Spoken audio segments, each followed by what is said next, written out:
hope everybody speaks English here, because Cindy Gallop is English and coming from New York for us. We would have loved more people, but we'll get through this. I'm thrilled about this. So I want to introduce Cindy Gallop, but I will just ask a few questions to you guys. And this is a very delicate topic we are talking today, because we're talking about the difference between sex, love, and porn. So, what was your age when you first saw a porn movie, everyone? And what do you think is the average age for teenagers of nowadays to see a porn? It's about 12. Okay. And do you think it is normal to have a cum on your face as a common behavior when you have sexual intercourse, or doggy as your first approach to sex? Did you know, even in Italy, mostly in Italy, that teenagers give head in exchange for a phone credit recharge, and they do it at school, okay, 15 euro recharge, and they perform a blowjob. And if you ask a teenager what the difference is between love, sex, erotism, and pornography, they would probably just say it's a matter of time, faster or lower. They don't really know what the difference is. They don't even ask themselves if there is a difference. Porn is extremely available through the internet, younger and younger. Italy stands at the first and second position in Milano and Rome worldwide for YouPorn access. Okay, so we are concerned today. We have a situation of misunderstanding between what love, sex, and porn is. There's much more in sex that porn teaches to the new generations. So what Cindy Gallop is trying to do is to educate them to know the difference between real sex and pornography. And we're tragically late about this. Sex might not be a taboo, what it is. It's our primary, beautiful, and more genuine behavior. So don't spoil it, just having one piece, one little part of it. So let me introduce Cindy Gallop from MakeLoveNotPorn, which is pro-sex, pro-porn, but also pro-knowing the difference. Thank you very much, Veronica.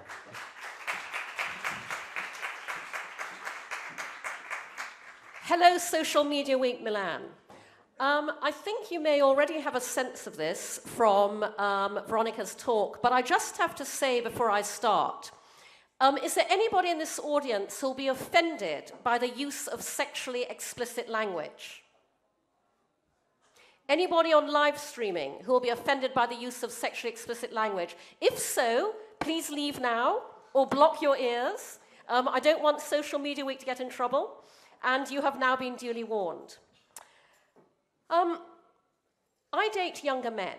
They tend to be men in their 20s, and through dating younger men, about 6 or 7 years ago, I realized that I was encountering an issue that would never have crossed my mind if I'd not encountered it very intimately and very personally, which is what happens when two things converge. When today's total freedom of access to hardcore porn online meets our society's equally total reluctance to talk openly and honestly about sex, and results in porn becoming by default the sex education of today in not a good way. And so I found myself encountering, if you like, a number of sexual behavioral memes. I went, whoa, I know where this behavior is coming from. If I'm experiencing this, then other people will be as well, and I want to do something about it. So 5 years ago, I put up on no money, so it's very basic, very clunky, a website at MakeLoveNotPorn.com that posts the myths of hardcore porn and balances them with reality. The construct is porn world versus real world. This is what happens in the porn world, and this is what really happens in the real world. I had the opportunity to launch Make Love Not Porn at the TED conference, and I took a deliberate decision to be very explicit in my TED talk because I knew that audience would not get this issue unless I was very straightforward about it. As a result, I am to this day the only TED speaker ever to have uttered the words "come on my face" on the TED stage 6 times in succession. The talk went viral as a result, and it drove an extraordinary response to Make Love Not Porn. And the most extraordinary thing was not just huge amounts of traffic to the site from every country in the world, so it went global without my doing anything about it, but every single day for the past 5 years since I launched it, I've received thousands of emails, and I get them from everybody. Young people and old people, male and female, straight and gay, from every country in the world, including Italy. And even before the actual website I put up, what amazes people is simply the fact that I stood on a stage in public, I talked about, and I'm doing something about, what everybody knows and nobody ever speaks about. And as a result, people feel able to tell me anything. They pour their hearts out to me on email. They tell me things about their sex lives and their porn-watching habits they've never told anybody else before. They write to me for advice. 15-year-old boys write for advice. 50-year-old women write for advice. And it was the cumulative impact of those emails arriving day after day after day that began making me feel that I had a personal responsibility to take this venture forwards in a way that would make it more far-reaching, helpful, and effective. So what I decided to do was, I have to emphasize, Make Love Not Porn is not anti-porn. The issue we're tackling isn't porn. We're tackling the complete absence in our society of an open, healthy, honest, truthful conversation around sex in the real world, which, if we had it, would, amongst many other benefits, also mean that people would then bring a real-world mindset to the viewing of what is essentially artificial entertainment. Our entire message is simply talk about it. Talk about sex openly and honestly in public, and talk about it openly and honestly privately in your intimate relationships. So what I decided to do was to take every dynamic that exists in social media currently and apply them to the one area no other social media network or platform is ever going to go, sex, in order to make real-world sex and the discussion around it socially acceptable and therefore just as socially shareable as anything else we currently share on Facebook, Tumblr, Twitter, Instagram. So, I have a wonderful team, I'm happy to say. My co-founders, Corey Innes, who is my CTO, Uni Chase, my head of user experience, and Sarah Beale, our community manager curator. A year ago, we launched in public beta MakeLoveNotPorn.tv, which is a user-generated, crowdsourced video sharing platform that celebrates real-world sex. It's MakeLoveNotPorn.com brought to life. Anybody from anywhere in the world can submit videos of themselves having real-world sex. We explain what we mean by this. This is not about performing for the camera. It's just about capturing what goes on in the real world in all its funny, glorious, messy, silly, beautiful, wonderful humanness. I and my team curate. We watch every video to make sure it's real.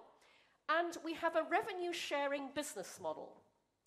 You pay to rent and stream real-world sex videos, and then 50% of that income goes to you, our contributor, or as we like to call you, our Make Love Not Porn star. Now, let me explain explain what I mean by real-world sex, because we're not porn, we're not amateur, we are something completely different, and you will not see what you see in our videos anywhere else on the internet. So here are some examples, and I stress examples because the whole point of this platform is that we've put it out there, and we have no idea what's going to come back. You, our community, you, the world, you show us what real-world sex is. But here's what we mean when we say real-world sex. First of all, real-world sex is funny. If you can't laugh at yourselves when you're having sex, when can you? Porn-world sex is not funny.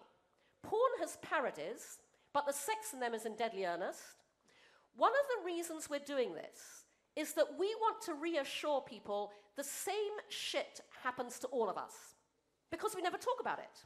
Instead, we go, oh my God, what happened last night was so excruciatingly embarrassing. I can never speak about this to anybody ever. So, for example, the total nightmare putting the condom on. Guys, you're meant to know how to do that like magic. As we all know, does not happen like that. When it doesn't happen like that, things go soft, juices dry up, encounters get derailed. Queefing, fanny farts. Everyone does it, nothing to be ashamed of. We want a category that is the sexual equivalent of America's funniest home videos. Because when people film themselves having sex, you never see the outtakes, but there's a market for that. Imagine the sex equivalent of Charlie Bit My Finger on YouTube, which has had over 500 million views to date. Imagine the appeal of something as funny, spontaneous, and human in a sex context. So real-world sex is funny. Real-world sex is messy.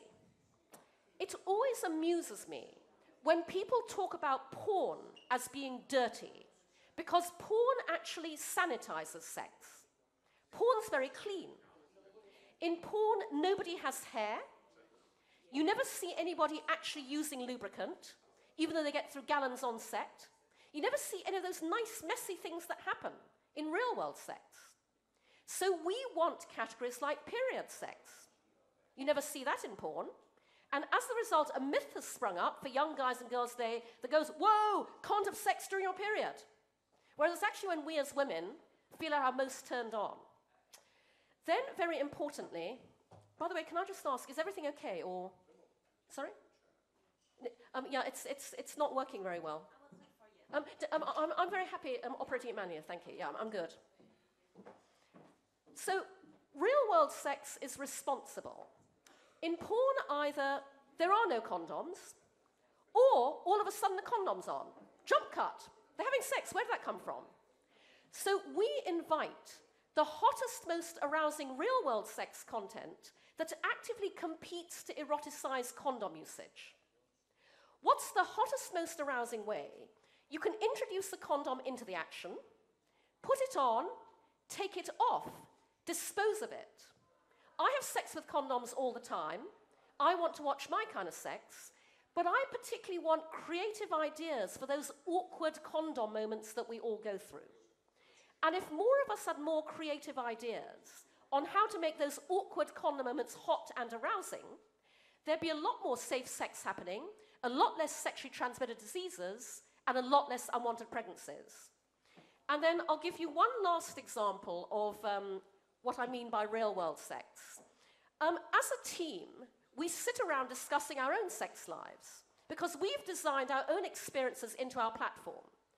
And so we were having this conversation one day, and Sarah, who is my community manager curator, she said to us, well, John, my husband, and I have lazy person sex. And we all went, what on earth is lazy person sex? So she explained, and I think we can all empathize.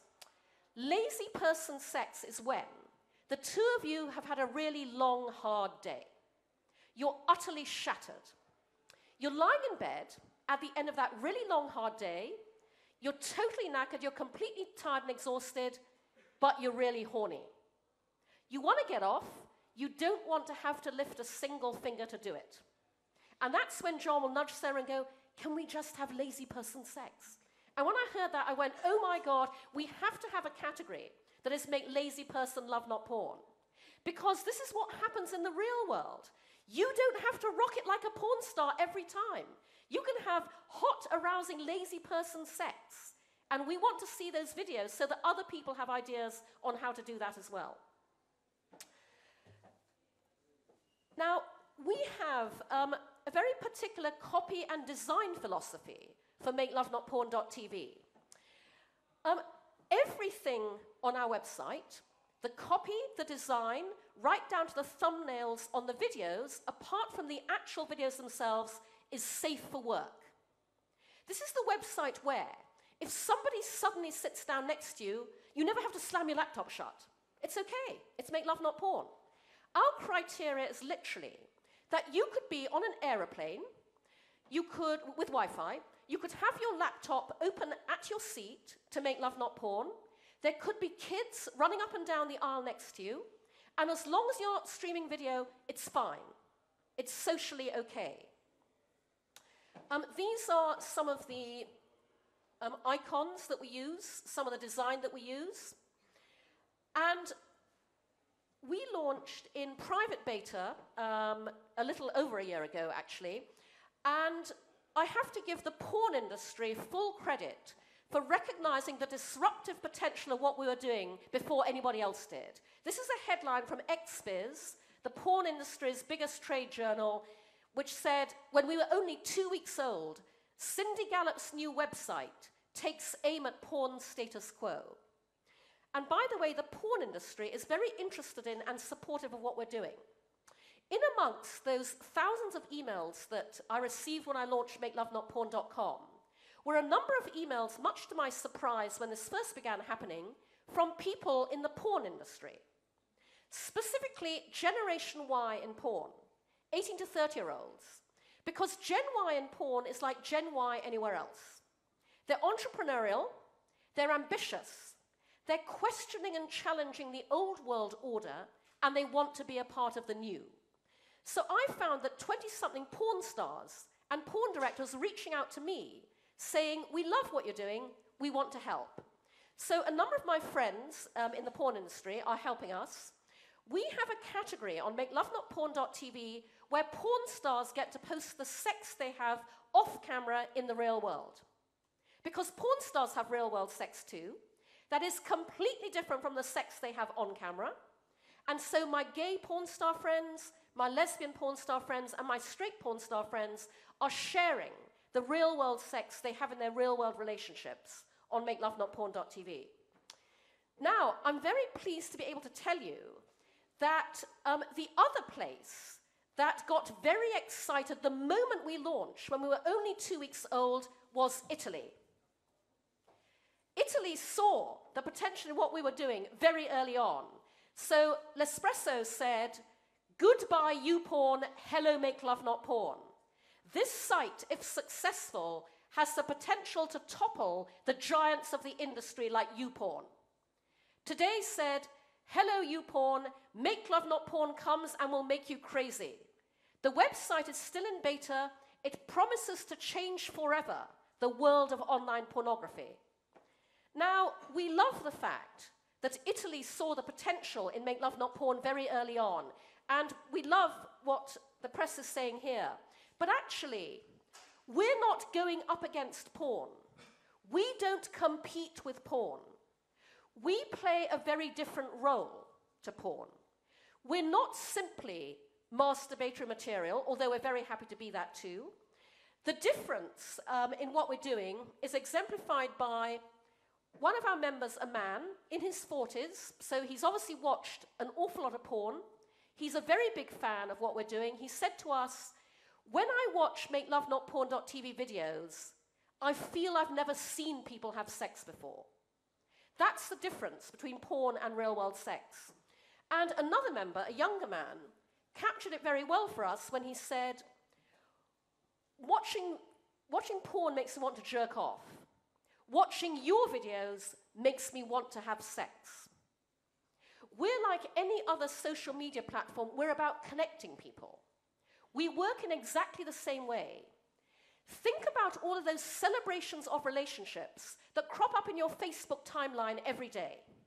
Those engagement announcements, lovey-dovey coupley things, wedding photos.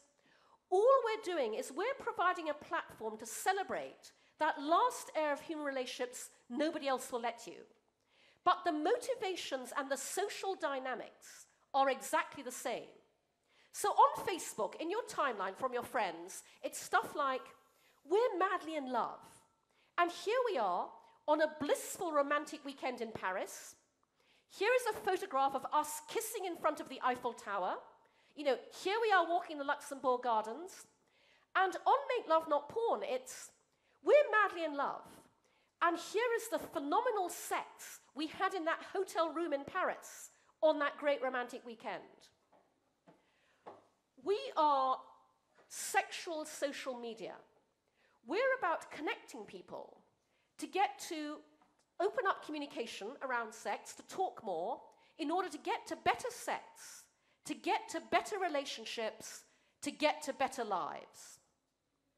And by making real-world sex socially acceptable and socially shareable, we ultimately want the fact that you are proud to be open, that you support Make Love Not Porn, equate to anybody who is a member of our community is good in bed, in the real sense of the word. Supporting Make Love Not Porn means you know the difference between porn and real-world sex, you know what makes for great real-world sex, and you're a fantastic lover. Why are we doing all this? The average age today at which a child is first exposed to hardcore porn online is 8.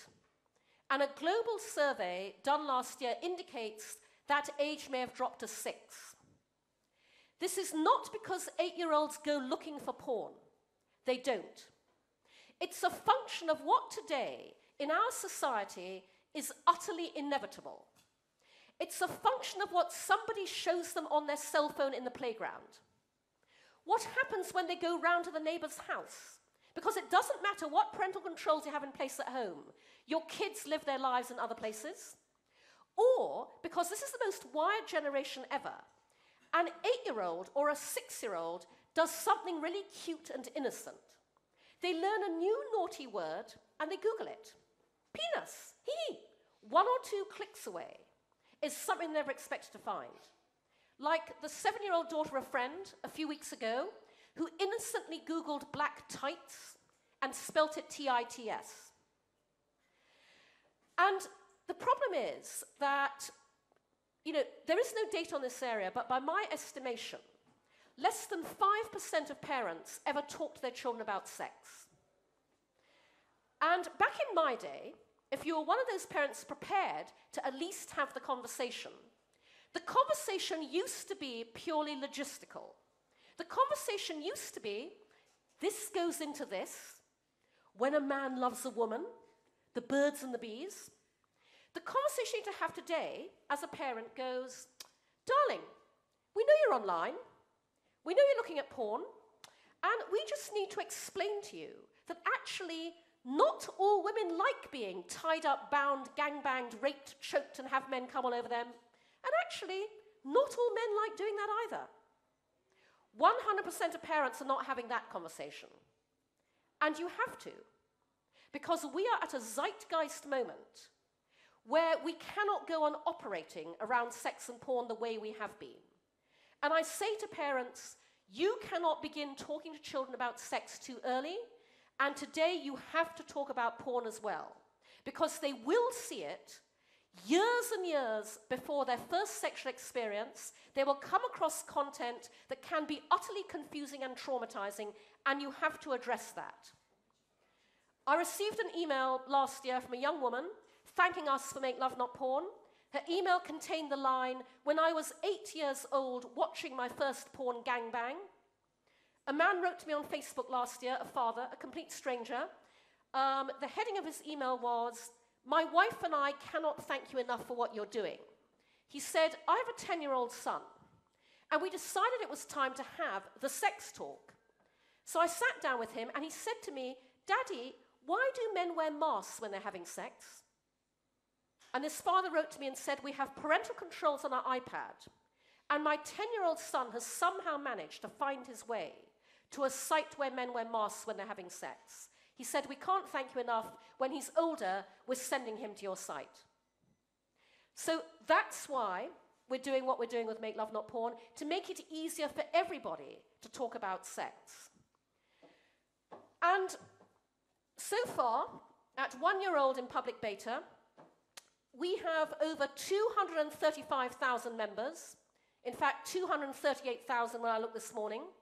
We are growing at the rate of 10 to 15% a month.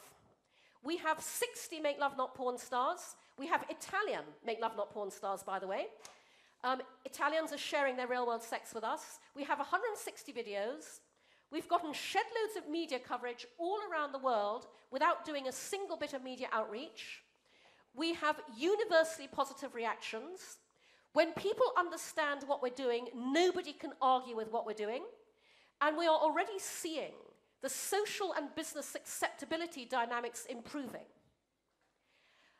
We are this successful despite the fact that the world of business is throwing every obstacle it possibly can at us. Every piece of business infrastructure any other startup can take for granted, we can't, because the small print always says no adult content. My team and I fight a battle to build this business every single day. It took me 2 years to get MakeLoveNotPorn.tv funded. Very ironic. I should have been every investor and every venture capitalist's wet dream, literally. I have an idea, enabled by technology, designed to disrupt a sector worth billions of dollars in a way that is both socially beneficial and potentially very financially lucrative. But because that sector is porn and the social benefit is sexuality, no VC would come near me. It took me 2 years of pitching my heart out to find one angel investor who got it, put up a small amount of seed funding, which enabled us to build the platform. I closed on that funding. I then could not get my hands on the actual money for 2 months because I could not find a single bank in America that would allow me to open a business bank account for a business that has the word porn in the name and that does what we do. I still can't. I can't find a bank anywhere in the world that wants my business. Our single biggest operational challenge has been putting our payments infrastructure in place. Because we're what the world deems adult content, PayPal won't work with us. Amazon won't. None of the mainstream credit card processors will. Even something as simple as finding a partner to send our membership emails out with. We went through 5 or 6 who wouldn't touch us until we found one who would. I believe you can change the world through sex. My team and I are working to make sex better for all of us. We want to disrupt the world of sex and porn for the better. The world of business and tech is doing everything it can to stop us. Where's the sense in that? And that's why I wrote a piece for The Independent newspaper in the UK last year, headlined, "It's not that porn degrades women, it's that business degrades porn." I bring a very rare perspective to the porn industry. I bring a business perspective. And it's only rare because the people whose brilliant brains populate the pages of the Harvard Business Review have no interest at all in turning any of that brilliance on the porn industry. And they should. Because everything that worries people about porn is the result of business issues and requires business solutions. Porn is like any other industry sector that I study as a business consultant. It's gotten so big, it's gotten conventional. Porn now has norms and rules and conventions, which is why so much of it is so repetitive and boring. Porn has fallen prey to the syndrome I call collaborative competition. Collaborative competition is when everybody in a sector competes with everybody else in the sector by doing exactly the same thing everybody else in the sector is doing. And porn is tanking. Its old world order business model has been destroyed by the advent of free porn online, and it hasn't invented a new one. Now, every dynamic I've just cited is also true of the music industry, of publishing, of journalism, television, advertising, in fact, every sector you can name. But the way those dynamics manifest in porn is more controversial and distressing. So the explosive growth in extreme violent porn is not driven by evil, twisted, malignant, vicious forces that work within the porn industry. It is not driven by, oh my God, we've all become more depraved and corrupt as human beings. It's driven by, very boringly and prosaically, a bunch of guys scared shitless because they're not making any money, doing what bunches of guys scared shitless not making money do in every industry, which is play it safe. Oh, look, they're all doing that. That must be what makes money. Let's do that too. Oh, look, they've started doing that. Let's do that as well. As in washing powder, so in porn. And so the answer to everything that worries people about porn is not to close down, it's to open up. Not to shut down, censor, clamp down, block, repress. Open up the dialogue in the way that we're trying to do with Make Love Not Porn. Open up to supporting, welcoming and funding entrepreneurs who want to disrupt the world of sex and porn for the better. Open up to allowing people like me and my team to do business on the same terms and conditions as everybody else. I like to repurpose Wayne LaPierre, the head of the NRA's famous quote about gun control. The only thing that stops a bad guy with a business is a good guy with a better business. We all watch porn, we don't talk about it. Porn exists, therefore, in a parallel universe, the shadowy otherworld. When you force something into the shadows and underground, you make it a lot easier for bad things to happen, and you make it a lot more difficult for good things to happen. I want to end this with 3 messages to Italy. The first is, one of the things that we want Make Love Not Porn to do is we want to help countries reclaim their national sexual identity. Because every country has one. National values, national heritage, national stereotypes exist around sex just as much as they do around other forms of behavior like cooking or eating. It's just we never talk about it. But anyone who has ever shagged their way around the world can testify. People make love differently based on the culture, society, country they come from. Or rather, they used to. Because today, porn is homogenizing sex globally.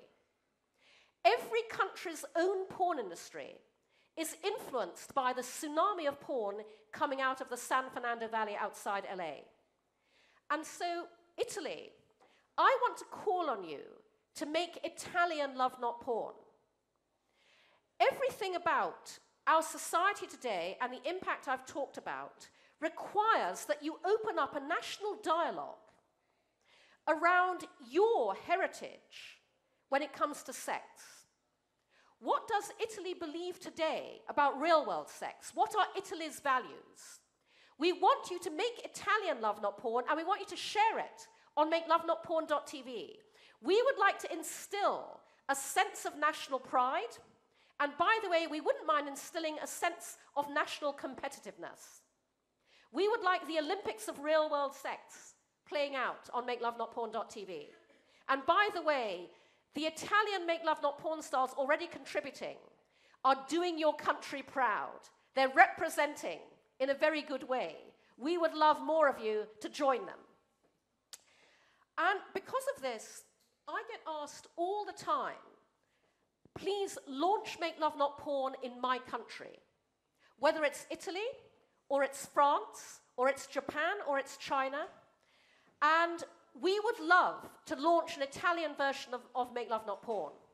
In order to do that, we need local investors. We need people who get it and would like to fund what we're doing. And we're looking specifically for brand partners who will pay to partner with us because they get what we're doing. We're looking for brands around the world in 3 specific areas. And I want to highlight these in case anybody out there works for a brand like this, manages a brand like this, or knows somebody who does. We want to partner with brands whose own business growth is forever inhibited unless the social barriers we're out to break down are broken down for them. That means any brand in the area of sexual health and well-being. We want to partner with youth brands, brands who target young people and who understand that we should be their version of youth corporate social responsibility. Because if you're focused on the happiness and well-being of young people, this is the area that affects their happiness and well-being more than any other. And we want to partner with media brands who get the value we represent in terms of the content, publishing, licensing, spin-off, data opportunities. Data for us has enormous potential. We have the potential to be the Kinsey of today.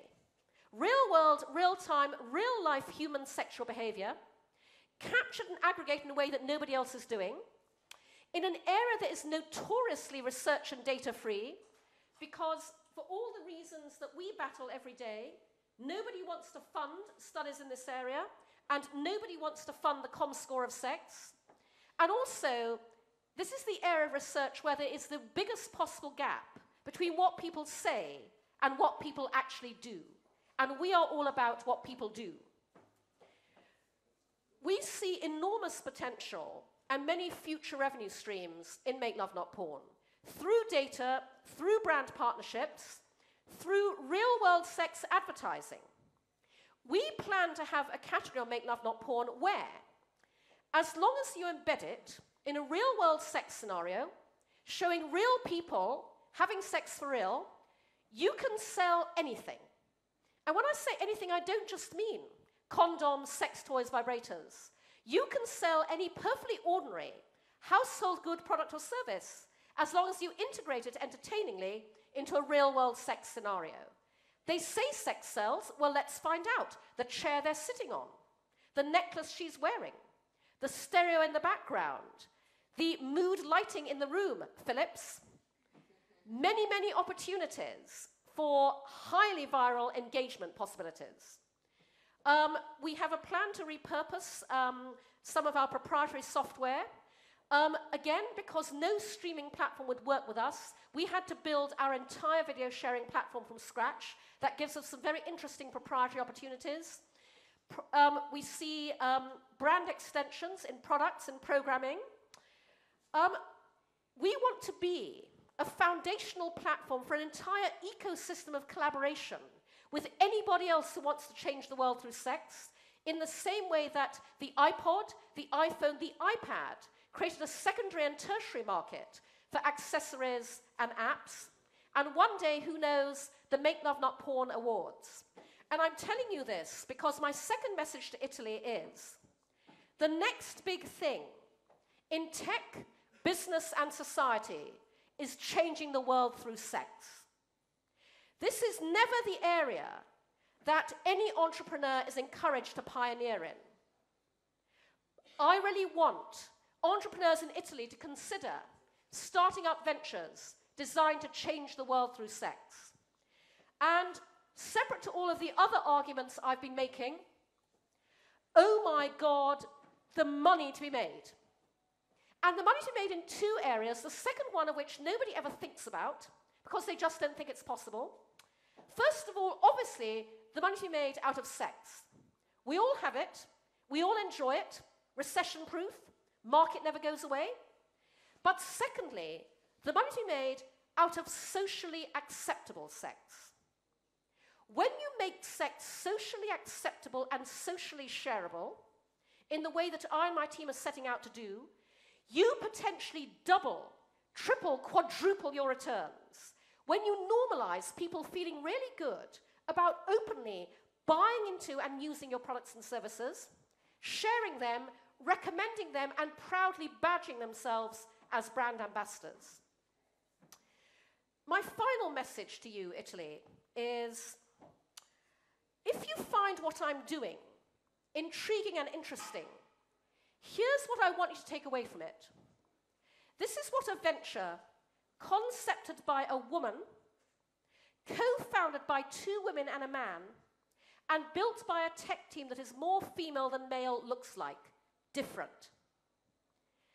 The day we have a porn industry that is 50-50 equally informed, influenced, designed, managed, led, and driven from the top by women as well as men, that therefore targets 50% of its output and its product equally at women as well as men, as opposed to misguidedly thinking that men are the only audience for porn, and that therefore makes 50% of its money out of women as well as men, is the day we have a porn industry that looks very, very different.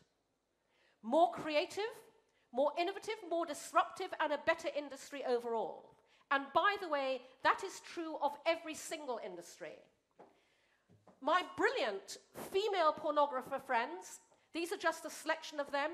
Jennifer Lyon-Bell, who's based in Amsterdam, runs Blue Artichoke Films. Nika Noel, Jinsey Lumpkin, who runs Juicy Pink Box, makes great lesbian films. Tristan Taumino, Nina Hartley, Erica Lust, based in Barcelona.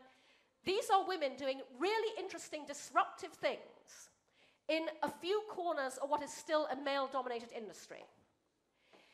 If you want to do one thing right now to set your own company on the path to innovation, take a long, hard look at your business, identify every single area of it that is all male or male-dominated, change that.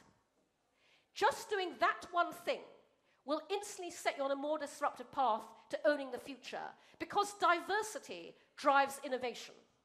Innovation is born out of the coming together of many different perspectives, mindsets, and by the way, everything I say about gender diversity is also true of race, ethnicity, sexuality. Women challenge the status quo because we are never it. And if you want to own the future is gender equal. And I would seriously exhort you, Italy, to bear that in mind and move to gender equality, whether it's in your business or in your political system, in your government, and in every area of work and life. That's my last message to you. And so I just want to say that I'm very pleased to have this opportunity to speak to Social Media Week Milan. I'd love to exhort all of you to make Italian Love Not Porn. Please go to MakeLoveNotPorn.tv, sign up, rent at least one video, help support what we're doing, and consider sharing your real-world sex with us, because a number of our Make Love Not Porn stars are already making 4 figures at each payout. We are the answer to the Italian economy. And if anybody has any questions, I'd love to take them now. Thank you very much.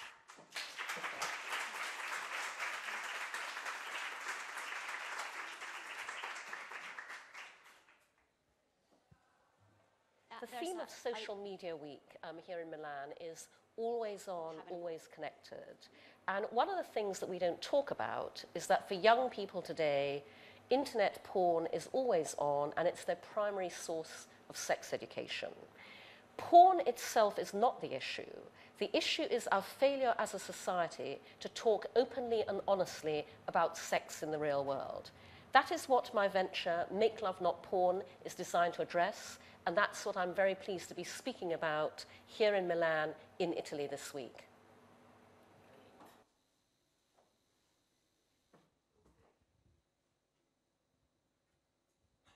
Qualcuno sa dirmi?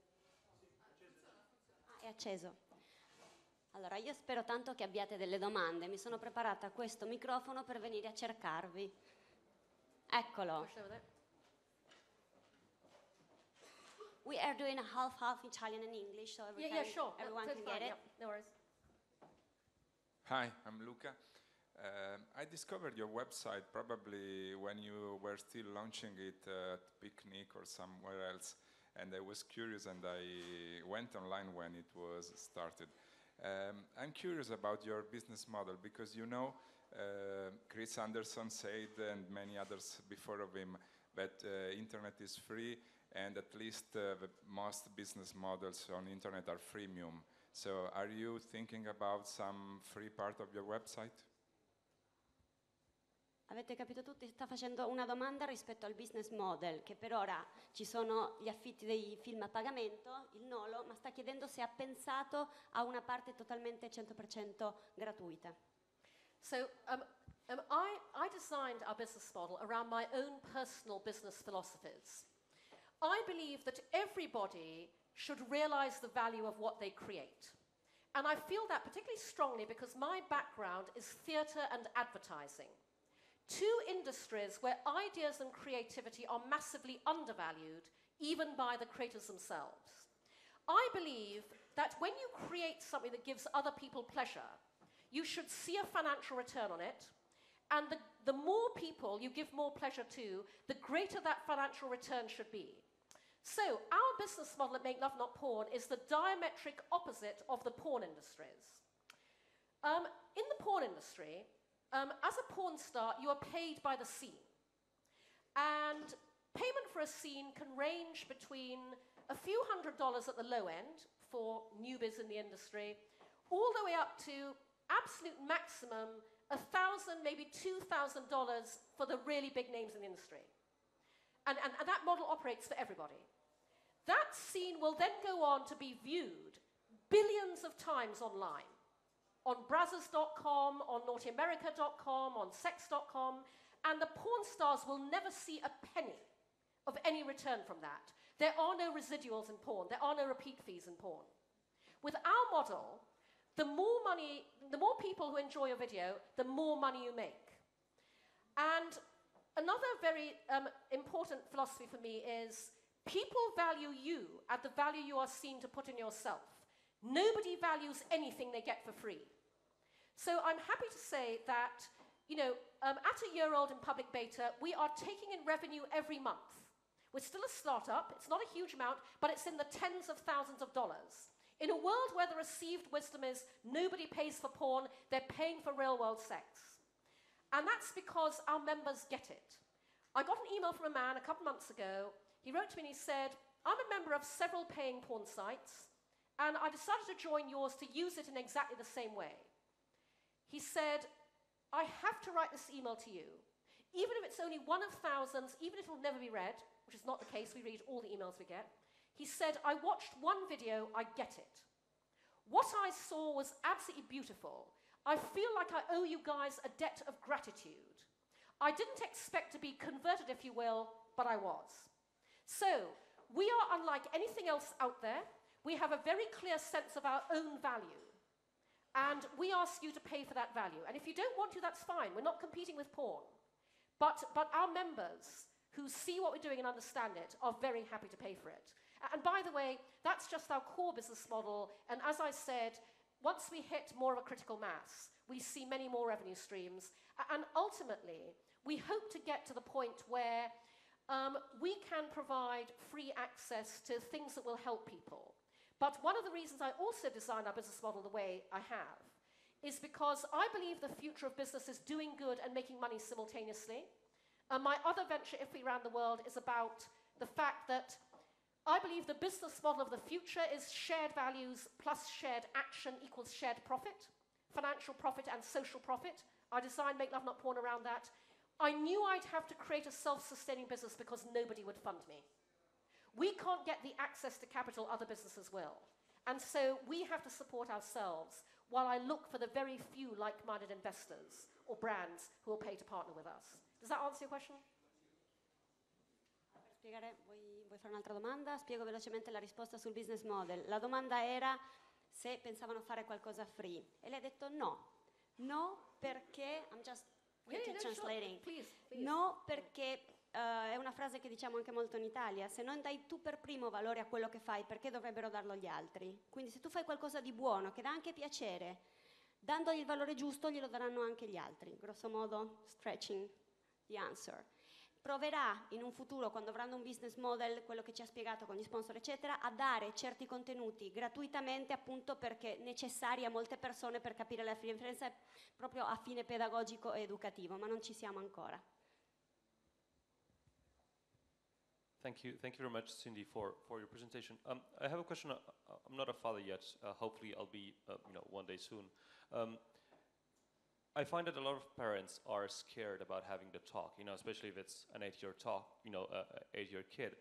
What would you advise, or what could we make to change? I don't know if it's the education system or what, to make it easier for parents to have this talk with kids, about love, sex, and porn. So, no, that's a great question, Gianfranco, and parents write to me all the time.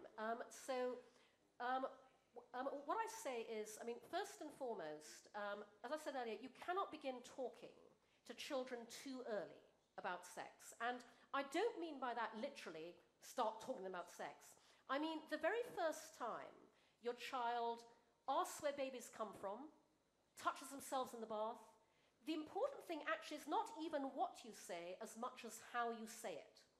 Never get embarrassed. Never get angry with them. Never shut them up. Never slap them down.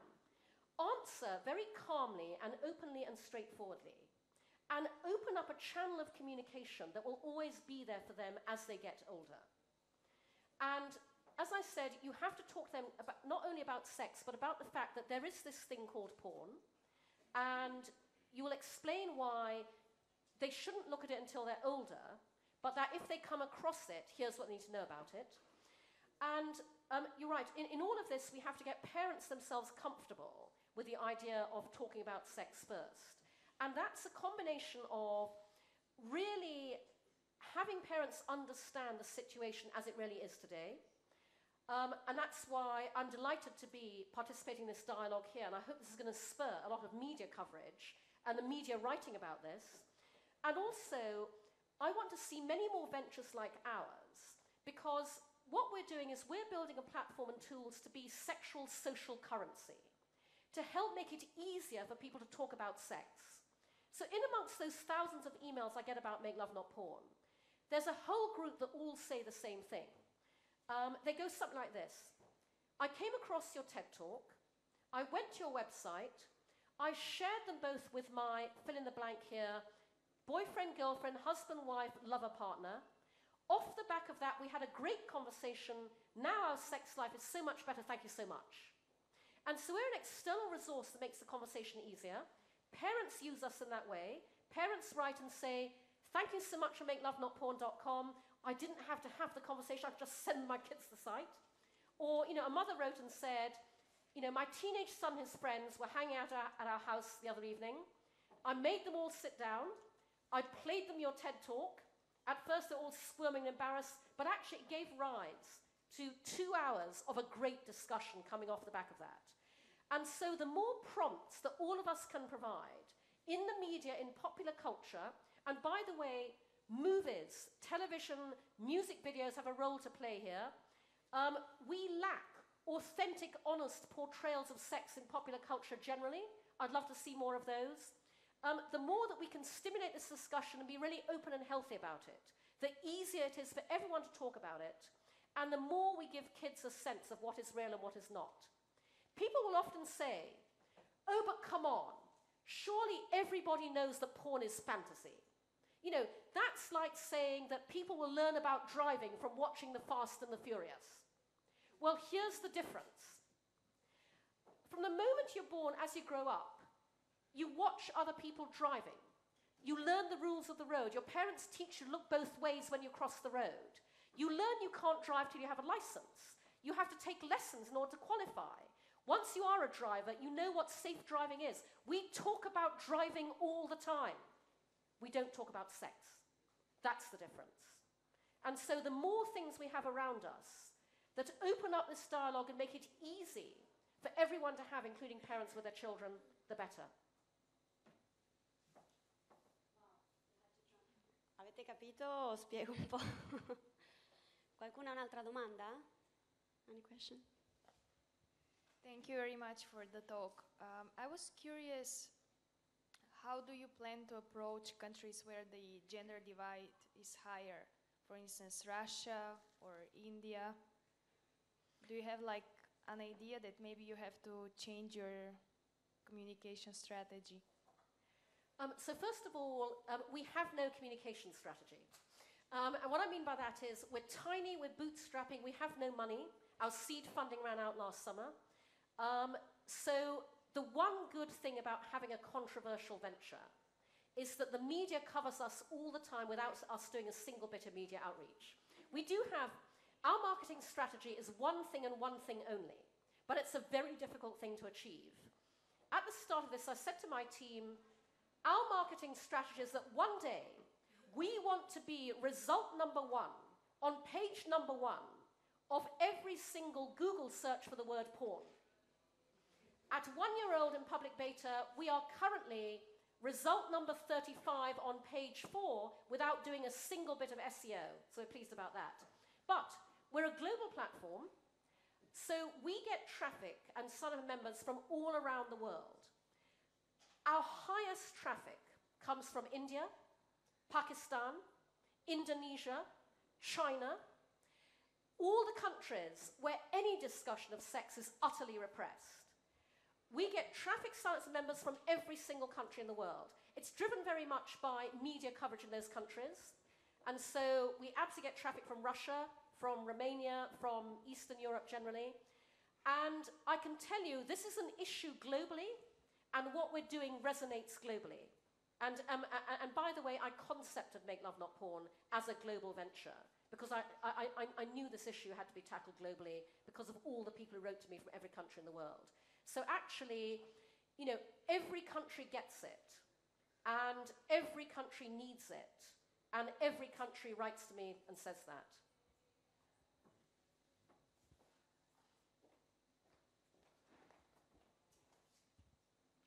Hi, thanks a lot, Cindy. Just a quick question. From your experience on this very particular, let's say, industry, what would be your approach and your thoughts on other industries where you see the same kind of problems as porn had until you actually arrived? So, you know, the fact that there are females oriented, let's say, industries or male-oriented industries that are now disrupted by the arrival of more female people. So porn is one. What would be your or your thoughts on other industries as well? Sure. Thank you. Sorry, do you want to translate the question? Is it okay to just answer? Yeah? Wow. Understood that? Allora, se puoi ripeterla in italiano. La domanda riguarda il fatto che lei, che Cindy è arrivata in un'industria decisamente con la maggioranza delle presenze di uomini nel lato del potere, diciamo, e il suo arrivo ha creato una distruzione del modello di business. La domanda è: in quali altri settori vede una stessa situazione potenzialmente distruttiva ma utile? Ecco, grazie. Great. So, great question. Because my startups are very early stage and I can't yet pay myself from them, I work as a business consultant to pay the mortgage. And I can tell you that I see exactly the same dynamics playing out across every industry. And so, two really important guidelines. The first is, whatever industry you're in, you have to reinvent your business model. Too many people think this is the way we've always made money, this is the only way that we can ever make money. And they're wrong. Your business model can be anything you want it to be. And what's interesting is that my thinking in this area has been especially sharpened by my problems with Make Love Not Porn. Because we had so much trouble putting a payment system in place, I said to my CTO and co-founder, Corey, we're trying to invent the future of porn. I want to talk to anybody inventing the future of money. I want to find the people as frustrated with the old world order system of finance money payments as we are, from a different perspective. Let's research every single financial tech startup out there, because those are the people that we want to work with. So we researched the entire fintech landscape, and we discovered the new world order of money has to subscribe to old world order legislation. So, you know, the small print still says no adult content. I had to reach out to the founders. But what all of that research has shown me is that there are some very interesting things happening with the future of payments. And the future of payments changes everything. So one of the people I talked to was a guy called Sahil Lavingia, who is the founder of Gumroad, which you can find at gumroad.com. Sahil was 19 when he started it. He's like 21 now, nauseating. And what Gumroad does is Gumroad monetizes links. It's like Bitly monetized. You can sell anything online using Gumroad. You can sell a video, a blog post, a photograph. you could sell a piece of information. You could say to 50 of your friends, I know a really juicy piece of gossip about somebody we all know. If each one of you pays me $1 each, you can access it. And the reason I mention this is because when I say the future of payments changes everything, historically, in every industry, the model would go, we engage you with our communication about what we're selling you, and then we really hope that you will keep that in your head all the way to the point where you can buy it. Today, you can engage and transact simultaneously. You can engage and transact on mobile, and that changes everything, and it changes business models, and it changes your ability to design how your industry makes money. So I want to help the porn industry see that you can invent a new disruptive business model. I want every industry to understand that. And then the second important guideline is women are the primary purchasers in every single product sector, and or the primary influencers of purchase in every single product sector, including sectors historically thought to be male. In the US, women are now the majority purchasers of both new and used cars. Women influence 90% of electronics purchasing decisions. And so women buy, and very importantly, women share. Social media is simply a whole new methodology for women to do what we have been doing since the dawn of time, which is sharing the shit out of everything in a way that men don't. Women are the sharers, women are the recommenders, women are the advocates, women are the champions, women are the ambassadors. And so I say to brands, even if you think you're a brand targeting men, talk to women, because women will influence the men in their lives to buy you. And so that is why every industry needs to get gender equal at its top. Because in the tech startup world, I talk all the time to startups who want to build themselves into billion-dollar businesses, who have theoretically gender equal platforms, product services, with an all-male founding team, an all-male tech team, an all-male funding team, and an all-male advisory board. And if that's the case, you are never going to own the future. And that applies to every single product sector and industry sector going. Does that make sense? Question over there? Hi, just a question. What is the situation regarding sexual education in the schools in the US? And have you ever been invited to talk in a school or in a university? So the situation in the US is very mixed, but overall it's terrible. It's atrocious. It's appalling. And you know, in my case, I've given talks at various TEDx youth gatherings. You know, I should just say that what I've discovered in the 5 years since I launched MakeLoveNotPorn.com is that everybody always tries to load me up with all of their agendas. So people are always saying to me, oh, Cindy, you should do this, you should do that. You should go into schools, you should. And that's because there are so few people willing to stand up and be counted in this arena that everybody always wants me to do all the things they're not prepared to do themselves. And I can't. I know what I can do, which is my venture, and I'm focused on doing that because, as I said, ultimately Make Love Not Porn can influence a lot of areas. But I already know teachers write to me all the time and tell me they use MakeLoveNotPorn.com in sex education classes. I see it tweeted. You know, people tweet saying, we're studying Cindy Gallop in class today. Teachers play my TED talk. And so that's terrific. I'm trying to get to young people as an active counterpoint to porn. But I want to see my efforts translate into a more open-minded attitude towards sex education. Because sex education should be on every school curriculum everywhere in the world. But it also has to be talked about by parents in the home. Parents can't delegate the instruction to teachers, and it has to be talked about everywhere. You're right, that's a very important area. And sex education has to transform itself on the curriculum away from it's all about preventing death, disease, destruction, and to it's about pleasure, and it's enjoyable, and it's fun, and here's how you make sure it's fun. One of my agendas too with Make Love Not Porn is many of us, if we're lucky, are born into families and environments where our parents bring us up to have good manners, a work ethic, a sense of responsibility, accountability. Nobody ever brings us up to behave well in bed. And they should, because empathy, generosity, kindness, sensitivity are as important there as they are in every other area of our life and work where we are actively taught and encouraged to exercise those qualities and those values. Altre domande anche in fondo magari? Come siamo messi con i tempi, Gian? Bene?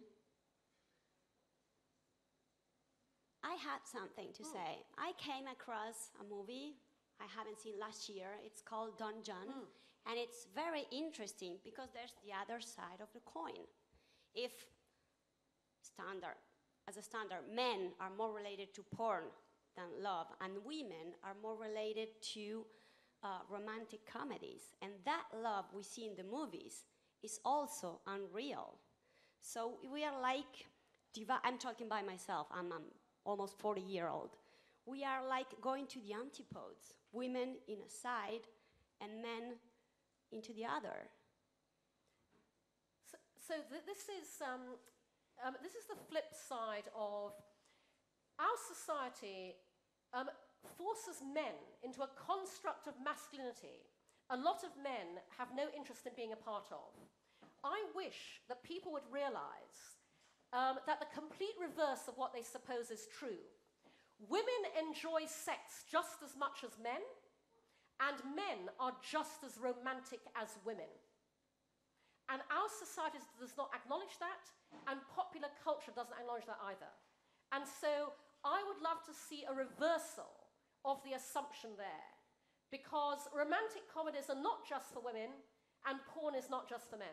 And by the way, Don John is a brilliant movie, and it's bang on message with what we're doing, and I recommend it to everybody. And while we're on the subject, the other thing I would like to see a reversal of, imagine a world in which every woman went into every single sexual encounter expecting as her God-given right to come, and imagine every man went into every single sexual encounter automatically expecting not to come and to be very pleasantly surprised if he did. I'd like to see that world. Thank you very much.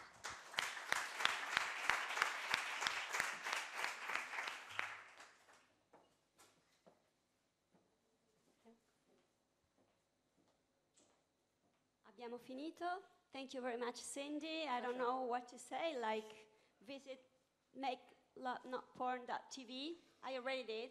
It's great. And once I will get divorced, I will contribute. My ex-husband has a fucking lawyer. Thank you, everybody, for coming. Fantastic. Thank you so much, Veronica. Great job.